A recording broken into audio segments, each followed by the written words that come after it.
అందరికీ నమస్కారం. వేడి వేడి అన్నంలో నెయ్యి వేసుకొని, ఈ పులుసు వేసుకొని తింటూ ఉంటే టేస్ట్ అయితే సూపర్‌గా ఉంటుంది. చిన్న ఉల్లిపాయలతో ఈజీగా, టేస్టీగా ఉండే పులుసు. సరే ఎలా ప్రిపేర్ చేసుకోవాలో చూద్దాం. ముందుగా స్టవ్ ఆన్ చేసుకొని, ప్యాన్ పెట్టుకొని ఆయిల్ వేసుకొని, ఆవాలు, జీలకర్ర, ఎండుమిరపకాయలు, కొన్ని వెల్లుల్లి రెమ్మలు, కొంచెం ఇంగువ వేసుకొని వేయించుకోవాలి.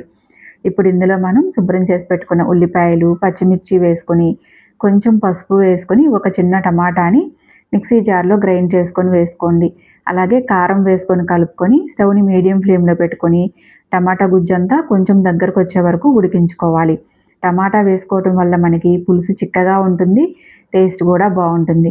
చూడండి ఈ విధంగా ఉడికిన తర్వాత ఇప్పుడు ఇందులో మనం ఒక 2 స్పూన్ల చింతపండు గుజ్జు లేదంటే చిన్న నిమ్మకాయ సైజ్ అయినా తీసుకోండి.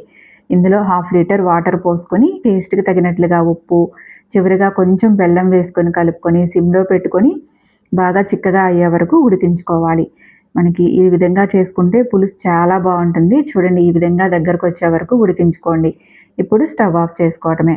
వేడి వేడి అన్నంలో నెయ్యి వేసుకొని పులుసు వేసుకొని తింటూ ఉంటే ఎంత టేస్టీగా ఉంటుందో, పుల్ల పుల్లగా, కారంగా చాలా బాగుంటుంది. పాపడ్స్‌తో అట్లా సర్వ్ చేసుకోవచ్చు. చాలా టేస్టీగా ఉంటుంది. మీకు కూడా నచ్చితే ట్రై చేసి కామెంట్ సెక్షన్‌లో ఎలా ఉందో కామెంట్ చేయండి. Thank you so much.